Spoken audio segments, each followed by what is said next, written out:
नमस्कार दोस्तों, मैं एस.एल. बागड़ी आपके अपने YouTube चैनल फ्यूचर करियर में आप सबका हार्दिक स्वागत करता हूं।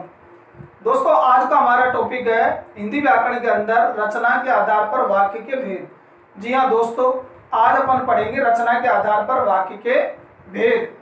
दोस्तों, आप वीडियो को शुरू से लेकर अंत तक देखें और इससे पहले यदि आपने हमारे चैनल को सब्सक्राइब नहीं किया तो आप हमारे चैनल को सब्सक्राइब कर ले। तो दोस्तों, चलते हैं आज के इस टॉपिक पर। दोस्तों, रचना के आधार पर वाक्य तीन प्रकार के होते हैं। रचना के आधार पर वाक्य कितने प्रकार के होते हैं? तीन प्रकार के। सरल वाक्य, संयुक्त वाक्य और मिश्र वाक्य। सरल, संयुक्त और मिश्र। दोस्तों, कंपटीशन के अंदर बहुत बार ये पूछे जाते हैं, हर कंपटीशन के अंदर। सबसे पहले अपन देखते हैं रचना के आधार पर वाक्य के भेदों में सरल वाक्य। तो जिस वाक्य में एक उद्देश्य और एक विधेय हो उसे सरल वाक्य कहते हैं। दोस्तों, उद्देश्य किसे कहते हैं? कई बार एग्जाम पूछा जाता है उद्देश्य क्या होता है, तो हमारा जो सब्जेक्ट होता है कर्ता, उस कर्ता को ही उद्देश्य कहते हैं। और क्रिया किसे कहते हैं? विधेय को, यानी विधेय क्रिया को कहते हैं और उद्देश्य यानी कर्ता होता है। तो यहाँ पर एक कर्ता और एक क्रिया होती है तो उसको क्या कहेंगे अपन? सरल वाक्य कहेंगे। जैसे वह पुस्तक पढ़ता है, तो यहाँ पर वह तो क्या हो गया? हमारा कर्ता यानी उद्देश्य। वह क्या हो गया? उद्देश्य हो गया। और पढ़ता है क्या हो गई? क्रिया हो गई यानी विधेय हो गया। तो यहाँ पर एक उद्देश्य है वह और एक विधेय है पढ़ता है। तो यहाँ पर एक उद्देश्य और एक विधेय होने के कारण इसको कौन सा वाक्य कहेंगे? सरल वाक्य। उसी प्रकार से सीता खाना बनाती है, तो यहाँ पर सीता क्या हो गया? हमारा उद्देश्य हो गया, कर्ता हो गया। और विधेय क्या हो गया? बनाती है यानी क्रिया हो गई, बनाती है। और खाना क्या हो गया? यहाँ पर कर्म हो गया। पुस्तक भी यहाँ पर कर्म है। तो इस तरीके से दोस्तों, जिस वाक्य में एक उद्देश्य हो और एक विधेय हो तो उसे सरल वाक्य कहते हैं। आगे देखिए संयुक्त वाक्य। दोस्तों, सबसे पहले अपन इसकी परिभाषा देखते हैं कि जिस वाक्य में एक प्रधान उपवाक्य और एक से अधिक प्रधान उपवाक्य संयोजक शब्द यानी जो जोड़ने वाले शब्द होते हैं, जैसे और, तथा, लेकिन, किंतु, परंतु, एवं, या, अथवा, ये सारे संयोजक शब्दों से जुड़े हुए होते हैं तो उसे संयुक्त वाक्य कहते हैं। संयुक्त का मतलब होता है जुड़ा हुआ, यानी दो प्रधान उपवाक्यों से या संयोजक शब्दों से अगर कोई शब्द आपस में जुड़ रहे हैं, कोई वाक्य, दो वाक्य आपस में किसी शब्दों से, संयोजक शब्दों से अगर जुड़े हुए हैं तो उसे क्या कहेंगे? संयुक्त वाक्य। संयुक्त का मतलब होता है जुड़े हुए, यानी दो वाक्य आपस में जुड़ रहे हैं। अब जुड़ेंगे किससे? जुड़ेंगे संयोजक शब्दों से, उपवाक्यों से, यानी उपवाक्य से या संयोजक शब्दों से। अब वो कौन कौन से उपवाक्य और संयोजक शब्द? जैसे और है, तथा, लेकिन, किंतु, परंतु, एवं, या, अथवा। तो ये सारे संयोजक शब्दों से अगर कोई भी दो वाक्य आपस में जुड़ रहे हो तो उसे संयुक्त वाक्य कहते हैं। जैसे राम पुस्तक पढ़ रहा है, किंतु, तो यहाँ पर किंतु क्या है? हमारा संयोजक शब्द है।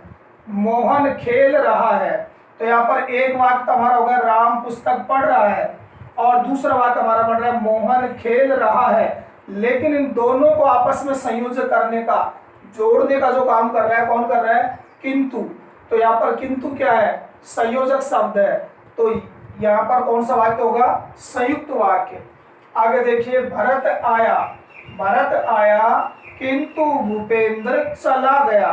तो यहाँ पर भरत आया एक वाक्य बन गया हमारा, भूपेंद्र चला गया ये दूसरा वाक्य है। अब इन दोनों प्रधान वाक्यों को जो हमारा उपवाक्य जोड़ रहा है, संयोजक शब्द जोड़ रहा है किंतु, तो यहाँ पर किंतु हमारा संयोजक शब्द है और ये जोड़ने का काम कर रहा है। तो जोड़ने के कारण ये क्या हो गया? संयुक्त वाक्य कहलाएगा। आगे देखिए, रात हो गई और चारों ओर अंधकार छा गया। तो यहाँ पर रात हो गई एक वाक्य बन गया हमारा, चारों ओर अंधकार छा गया ये दूसरा वाक्य है। लेकिन दोनों वाक्य आपस में जुड़ रहे हैं किससे? और शब्द से जुड़ रहे हैं। किससे जुड़ रहे हैं? और संयोजक शब्द से जुड़े हुए हैं। तो यहाँ पर संयुक्त वाक्य है। कौन सा वाक्य है इसमें? संयुक्त वाक्य। आगे देखिए, राम और मोहन खेलने जा रहे हैं। तो यहाँ पर राम एक शब्द हमारा अलग बन रहा है, मोहन खेलने जा रहे हैं। तो यहाँ पर राम और मोहन दोनों को जो जोड़ने का काम कर रहा है वो कौन सा कर रहा है? संयोजक शब्द और। तो इसलिए यहाँ पर कौन सा वाक्य होगा? संयुक्त वाक्य। तो दोस्तों इस प्रकार से सरल वाक्य उसको कहेंगे जिस वाक्य में बिल्कुल सरल हो, यानी एक उद्देश्य और एक विधेय हो, एक कर्ता और एक क्रिया होती है, वहां पर सरल वाक्य होता है। और जहां पर संयुक्त वाक्य वहां पर होता है कि जहां पर दो वाक्य आपस में संयुक्त हो, जुड़े हुए हो संयोजक शब्दों से, उपवाक्यों से, तो वहां पर कौन सा होता है? संयुक्त वाक्य। तो इस तरीके दोस्तों आप एग्जाम के अंदर ध्यान रखेंगे कि वहां पर इस तरीके का आपके यहाँ एक एग्जाम्पल दे दिया जाएगा और उसके अंदर पूछा जाएगा कि निम्न में कौन सा वाक्य है, सरल वाक्य है या संयुक्त वाक्य है या मिश्रित वाक्य है। ठीक है ना? आप लोग इस तरह की परिभाषा और ये एग्जाम्पल उनका ध्यान रखेंगे। आगे देखिए दोस्तों, मिश्र वाक्य परिभाषा देखते हैं अपन इसकी। जिस वाक्य में एक प्रधान और एक या एक से अधिक आश्रित उपवाक्य हो तो उसे मिश्र वाक्य कहते हैं। दोस्तों अपन देख रहे हैं इसके अंदर मिश्र वाक्य के अंदर कि जिसमें एक प्रधान वाक्य हो, वाक्य प्रधान कौन सा है हमारा?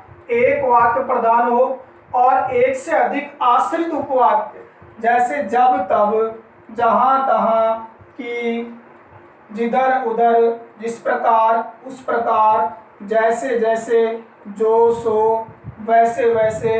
तो ये सारे हमारे क्या है? आश्रित उपवाक्य है। तो इन पर जब आश्रित होते हैं दोनों वाक्य आपस में तो वहां पर क्या होता है? मिश्र वाक्य होते हैं।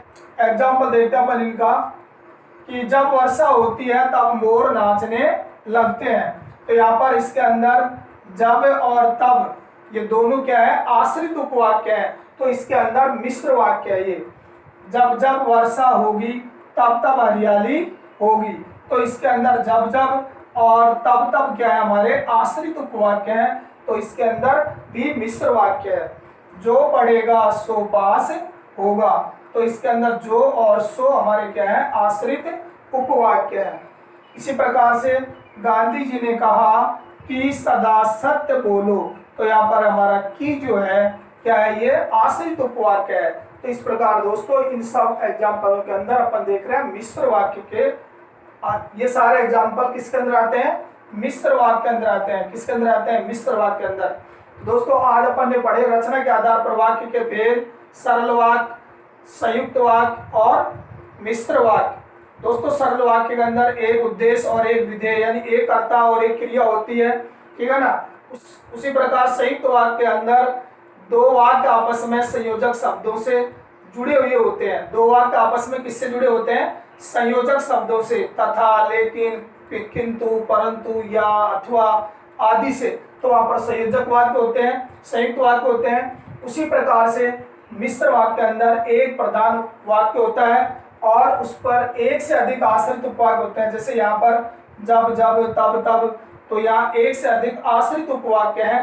तो यहाँ पर कौन सा वाक्य है? मिश्र वाक्य है। तो इस तरीके से दोस्तों आज अपन ने पढ़ा रचना के आधार पर वाक्य के भेद। दोस्तों यदि आपने हमारे चैनल को सब्सक्राइब नहीं किया है तो आप हमारे चैनल को सब्सक्राइब कर लें, जिससे आपको नित्य नए वीडियो का अपडेट आपको मिलती रहे। दोस्तों आज की इस वीडियो में बस इतना ही और मिलते हैं नेक्स्ट वीडियो के अंदर नेक्स्ट टॉपिक के साथ। तब तक के लिए जय हिंद।